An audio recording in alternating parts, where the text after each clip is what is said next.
this is Jatin Handa in front of you. I welcome you all to my channel, The Achievers. Hope all of you are doing good. So guys, हम 2 classes introduction की अपनी complete कर चुके हैं. आज हमारी 3rd class से हम पूरे तरीके से माइक्रो इकोनॉमिक्स को शुरू कर देंगे. हमने इंट्रोडक्शन में कुछ थोड़ा पार्ट माइक्रो इकोनॉमिक्स का पढ़ा था. आज से हम पूरे तरीके से माइक्रो इकोनॉमिक्स को अपना शुरू करेंगे और 2 टॉपिक्स आज हम पढ़ने वाले हैं, central problems of an economy और उसके बाद हम पीपीसी कर्व के बारे में जानेंगे, production possibility curve.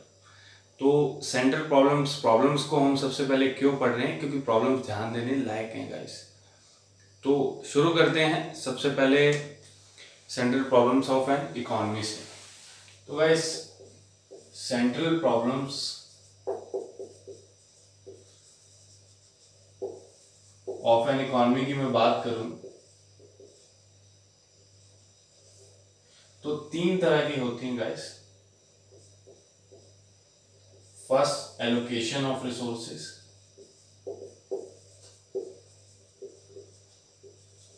Second, utilisation of resources.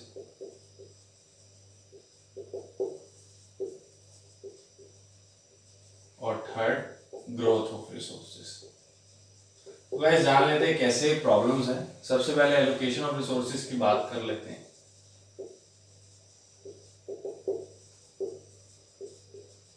Allocation of resources की हम बात करें तो हम पहले भी पढ़ चुके हैं. व्हाट टू प्रोड्यूस, कैसे एलोकेट किया जाए, क्या बनाएं.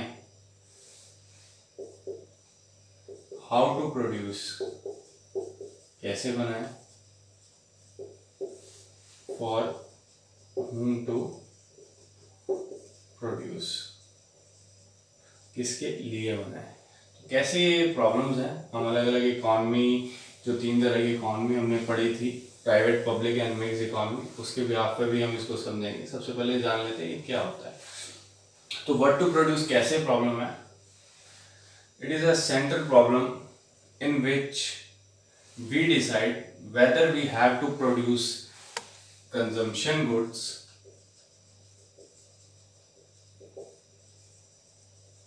और कैपिटल गुड्स.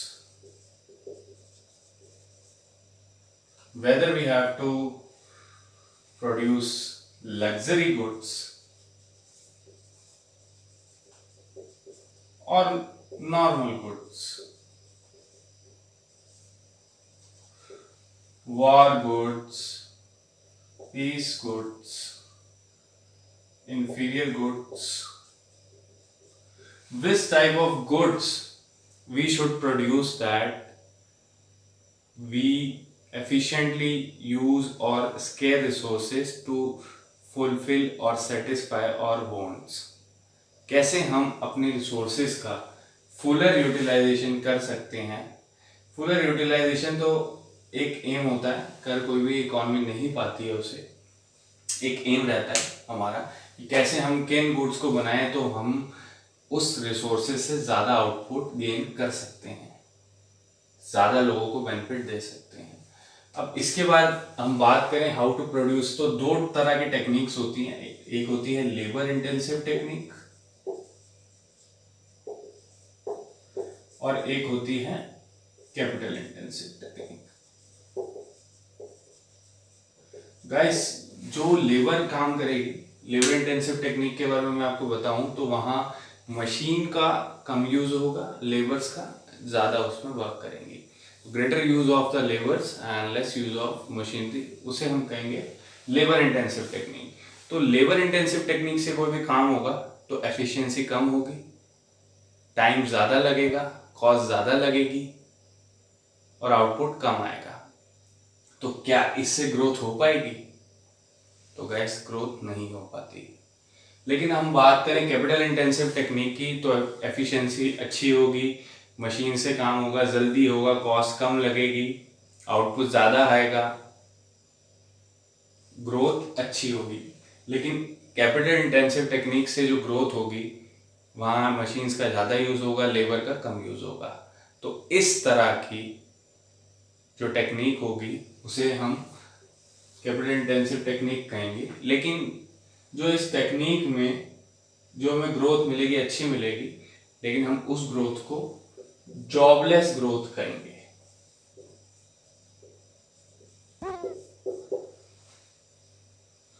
तो गाइस हर जगह कुछ ना कुछ प्रॉब्लम्स हैं, तो वो डिपेंड करता है किस तरह की इकोनॉमी वहाँ है, उस हिसाब से उसको अडेप्ट करते हैं। अब बात कर लें हम कि फॉर होम टू प्रोड्यूस की किसके लिए बना है, रिचर सेक्शन के लिए बना है या पुअरर सेक्शन के लिए बना है। तो कंट्रीज लाइक इंडिया की बात की जाए तो यहाँ पुअर्स काफी ज्यादा है और जो रिच हैं वो 2-3% लोग हैं।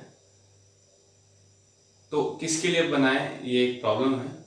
सारा ही हम प्रोडक्शन अगर उन लोगों के लिए, रिच पीपल के लिए कर देंगे तो कुछ लोगों के लिए ही इकॉनमी बना के आउटपुट अगर हम अपना जो प्रोडक्शन कर रहे हैं वो कुछ लोगों तक ही सीमित रहेगा, पॉवर्टी और बढ़ती जाएगी, अनएम्प्लॉयमेंट और बढ़ती जाएगी। तो गाइस अब बात कर लेते हैं अलग अलग तरह की इकोनॉमी के बारे में कि इकोनॉमी कैसे वर्क करती है। जैसे कि पब्लिक, प्राइवेट और मिक्स इकोनॉमी की मैंने आपको पिछली क्लासेस में बात करी थी, तो उसके बिहाफ पे इसको देख लेते हैं। व्हाट टू प्रोड्यूस की प्रॉब्लम अगर किसी प्राइवेट इकोनॉमी में होगी, क्या बनाया जाए, तो वो लोग वो गुड्स बनाएंगे जिससे उन्हें ज्यादा से ज्यादा प्रॉफिट मिले। और अगर पब्लिक इकोनॉमी की बात करें तो वो गवर्नमेंट वो गुड्स बनाएगी जिससे वो ज्यादा से ज्यादा सोशल वेलफेयर कर सके। और बात की जाए कि किस टेक्निक का यूज किया जाएगा, अब कंट्रीज लाइक इंडिया की बात करें तो वहां अनएम्प्लॉयमेंट है, तो लेबर इंटेंसिव टेक्निक का ज्यादा यूज किया जाएगा, क्योंकि अगर ऐसा नहीं किया जाएगा तो अनएम्प्लॉयमेंट और बढ़ती जाएगी, पॉवर्टी और बढ़ती जाएगी। लेकिन लेबर इंटेंसिव टेक्निक से एफिशिएंसी कम रहती है और जो ग्रोथ है वो नहीं हो पाती। तो गाइस अब हम बात करें पब्लिक इकोनॉमी की, तो पब्लिक इकोनॉमी ऑब्वियसली वो टेक्निक का यूज में लेगी जिससे वो ज्यादा से ज्यादा लोगों को जॉब दे सके, सोशल वेलफेयर कर सके। लेकिन जो प्राइवेट इकोनॉमीज है, प्राइवेट इकोनॉमीज जो है, मार्केट इकोनॉमीज, उनका मोटिव क्या रहेगा कि हम कैपिटल इंटेंसिव टेक्निक का ज़्यादा यूज़ करें, क्योंकि उससे वो अपनी एफिशिएंसी और प्रॉफिट को ज़्यादा कमा सकते हैं। तो उनका मोटिव अनएम्प्लॉयमेंट की तरफ ना जाकर सिर्फ ग्रोथ की तरफ रहेगा जिससे वो ज़्यादा से ज़्यादा प्रॉफिट कमा सके। अब आगे बात करें हम फॉर होम टू प्रोड्यूस की, रिच पीपल के लिए बनाए या पुअर पीपल के लिए बनाए। तो जैसे कि मैंने आप लोगों को बताया कि जो पुअर पीपल हैं गाइस वो बहुत ज्यादा हैं, जो रिच पीपल हैं वो बिल्कुल थोड़े से हैं। तो पब्लिक इकोनॉमी में जब कोई प्रोडक्शन होगी तो वो दोनों सेक्टर्स का सोच के होगी। सिर्फ रिच पीपल के लिए बनाएगा तो वो थोड़ा से प्रोडक्शन में सीमित रह जाएगा, क्योंकि पुअर सेक्शन तो काफी बड़ा है। तो और अगर जो प्राइवेट इकोनॉमी की और मार्केट इकोनॉमी की बात की जाए तो वो लोगों के लिए बनाएंगे जो ज्यादा प्राइस को अफोर्ड कर सके। तो ये डिफरेंस रहता है गाइस, अलग अलग तरह की जो इकोनॉमी होती है वो कैसे वर्क करती है अलग अलग सिचुएशन के हिसाब से। तो दैट्स व्हाई वो क्लास पढ़ना काफी जरूरी है गाइस आपका, वो क्लास इस क्लास से काफी ज्यादा लिंक है। अब आगे बात कर लेते हैं यूटिलाइजेशन ऑफ रिसोर्सेज की। तो यूटिलाइजेशन ऑफ रिसोर्सेज गाइस हमारा मोटिव क्या रहता है, हमारे पास जो रिसोर्सेज है हम उसका ज्यादा से ज्यादा यूटिलाइजेशन कर सकें, एफिशिएंटली उसको यूज कर सकें। लेकिन क्या हम वो कर पाते हैं, क्या हम अपनी जो रिसोर्सेज है उसका फुल यूटिलाइजेशन कर पाते हैं? जी ऐसा नहीं हो पाता। वो सिर्फ हमारा एक एम होता है कि हम उसका फुल यूटिलाइजेशन कर पाएं, लेकिन ऐसा कोई भी इकोनॉमी नहीं कर पाती। तो that's why utilisation of resources एक प्रॉब्लम है, क्योंकि रिसोर्सेज जो हैं are scarce and this is only the desire of every economy to attain fuller utilization. वो सिर्फ एक डिज़ायर होती है, वहाँ पहुँचना नामुमकिन जैसा ही है। अब आगे गाइस बात कर लें तीसरी तरह की, तो ग्रोथ ऑफ रिसोर्सेज की। तो इसमें सबसे पहले हमें देखना होता है जो इकॉनमी है वो किस तरह की इकॉनमी है, और क्या वो डिक्लाइनिंग इकॉनमी है, स्टैटिक इकॉनमी या इंक्रीजिंग इकॉनमी है। अब बात कर लें अंडर डेवलप्ड कंट्रीज की, जैसे कि इंडिया।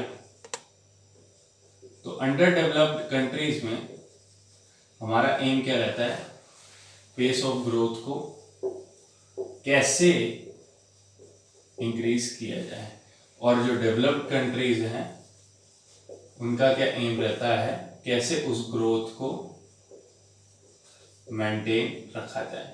तो ग्रोथ करी है तो उसे मेंटेन रखना भी जरूरी है गाइस।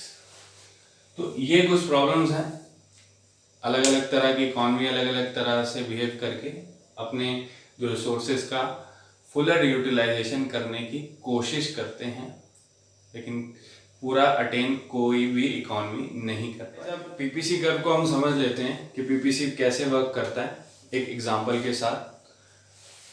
ये एक लैंड है, मान लीजिए फॉर एग्जांपल, पीपीसी कर्व नहीं है ये, जैसे एज ए एग्जांपल मैं आपको समझा रहा हूँ। इस पूरी लैंड पे आप वीट का प्रोडक्शन करते हैं। अब आपने सोचा आपके पास रिसोर्सेज है, आप क्लोथ का प्रोडक्शन भी कर सकते हैं यार। अपनी इसी लैंड पे आपने थोड़ा सा पार्ट लिया और उसे क्लोथ की प्रोडक्शन पे लगा दिया। आपने सोचा कि मैं इसे शायद ज़्यादा प्रॉफिट कमा सकता हूँ, तो आपने कोशिश की, आपने थोड़ा सा लैंड क्लोथ की प्रोडक्शन में दिया और आपने देखा कि आपको काफ़ी अच्छा प्रॉफिट हो रहा है इससे। जब आपको प्रॉफिट होगा तो आपने क्या किया, और लैंड को क्लोथ की प्रोडक्शन में लगा दिया। फिर आपको बहुत अच्छा प्रॉफिट हुआ, आपने और लैंड को क्लोथ की प्रोडक्शन में लगा दिया। एट दी एंड जब आपका प्रॉफिट बढ़ता रहा तो आपने पूरी की पूरी लैंड को जो है क्लोथ की प्रोडक्शन में लगा दिया और वीट की प्रोडक्शन को जीरो कर दिया। क्यों किया ऐसा? क्योंकि आपको इस पूरी लैंड पे जो वीट पे आप प्रोडक्शन कर रहे थे, जिस जो उससे बेनिफिट आपको हो रहा था, वो क्लोथ की प्रोडक्शन में ज़्यादा हो रहा है। तो हम इस पीपीसी कर्व को एफिशिएंटली और यूटिलाइज कर पा रहे हैं। तो यही पीपीसी का एम होता है कि हम कैसे अपने रिसोर्सेज को ज़्यादा एफिशिएंटली यूज़ कर पाएँ और यूटिलाइज कर पाएँ। तो it is a curve showing alternative production of two sets of goods with the given resources and technique of production. Resources are given, ये assumptions हैं। Resources are given resources are fully and efficiently utilized and technology does not change. तो guys ये जो है आपको question आता है PPC का, तो आपको उसकी डेफिनेशन भी लिखनी है, assumptions भी उसकी लिखनी है। उसके बाद हम बात कर लेते हैं पीपीसी के अदर नेम्स की। तो प्रोडक्शन पॉसिबिलिटी फ्रंटियर भी कहा जाता है इसको, ट्रांसफॉर्मेशन लाइन भी कहा जाता है, ट्रांसफॉर्मेशन कर्व भी कहते हैं हम इसे, और प्रोडक्शन पॉसिबिलिटी बाउंड्री भी कहते हैं। तो ये जो चार नेम्स हैं इसके अदर, इन नेम्स में भी क्वेश्चन आ सकता है आपको एग्जाम में। अब आगे बात कर लेंगे गाइस हम। तो ये हमने पीपीसी का कर्व नहीं पढ़ा है, हमने जैसा एज एग्जाम्पल के तौर पे इसको समझा था। अब हम आगे बात कर लेते हैं इसके शेड्यूल की, कैसे वर्क करता है, और फिर हम इसके डायग्राम की बात करेंगे। तो पीपीसी शेड्यूल की हम बात कर लेते हैं गाइस। सेम हम वीट और क्लोथ दो गुड्स का जो आउटपुट देख लेते हैं। सबसे पहले हमने पूरी लैंड पे वीट का प्रोडक्शन किया, क्लोथ जीरो था। फिर हमने उसको थोड़ा इंक्रीज किया क्लोथ को, और वीट की प्रोडक्शन को थोड़ा कम किया। फिर हमने जब प्रॉफिट देखा तो हमने और वीट की प्रोडक्शन को कम करके क्लोथ की प्रोडक्शन को शुरू किया। फिर हमने देखा कि हमें और क्लोथ से बेनिफिट हो रहा है, तो हमने इसकी प्रोडक्शन को और बढ़ा दिया और वीट को कम कर दिया, और एट द एंड हमने वीट की प्रोडक्शन को जीरो करके पूरी की पूरी लैंड पे हम क्लोथ का प्रोडक्शन करने लग गए। तो ये जो इंक्रीज आप देख रहे होंगे गाइस, ये जो इंक्रीज आपको देखने को मिल रहा है, ये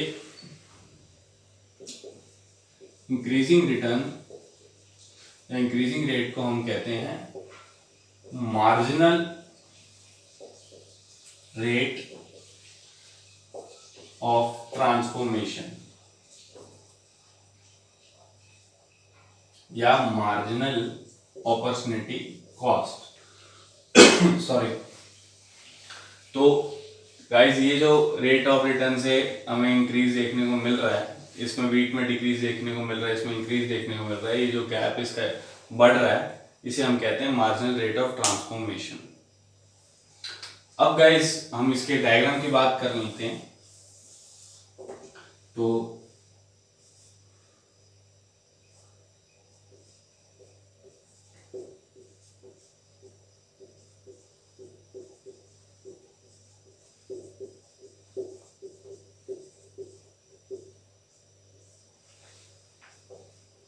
गाइस इसका जो डायग्राम है हमें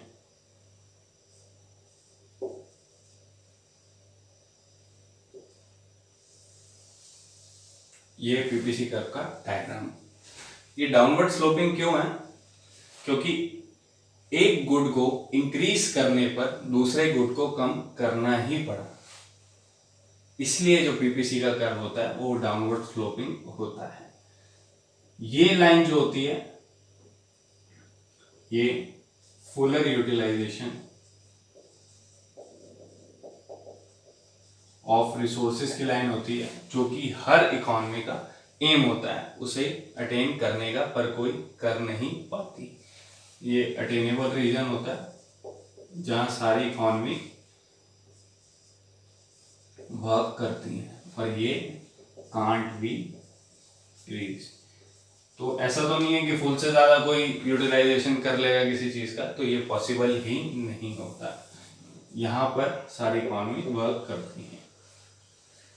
अब बात कर लें इसमें इस कर्व में,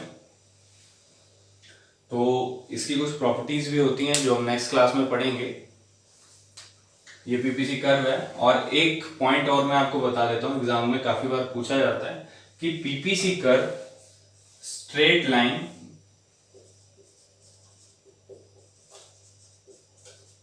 कब होता है? जब ये marginal rate of transformation constant होगा। जो पीपीसी है वो डाउनवर्ड स्लोपिंग तो होगा ही, लेकिन स्ट्रेट लाइन होगा। ठीक है गाइस, तो ये आपको ध्यान में रखना है।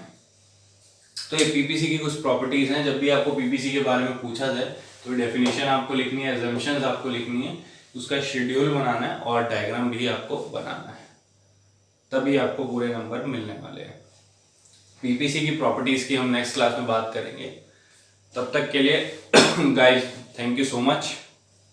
होप आपको ये क्लास अच्छी लगी होगी, और इसे ज़्यादा से ज़्यादा शेयर कीजिएगा, लाइक कीजिएगा, अपने फ्रेंड सर्कल में इसको शेयर कीजिएगा, ताकि ज़्यादा से ज़्यादा लोग इसको देख पाएँ।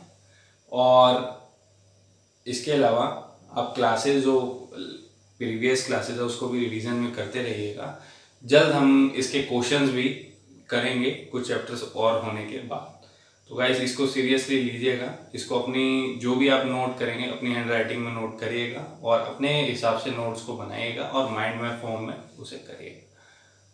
गाइस तब तक के लिए नेक्स्ट क्लास में आपसे मिलते हैं, और जो आउटपुट ये जो आप देख रहे हैं, रात को लेट भी चेक कर मैं आपके लिए करता हूँ, तो इसको लाइक शेयर सब्सक्राइब जरूर कर दीजिए guys. Thank you so much guys.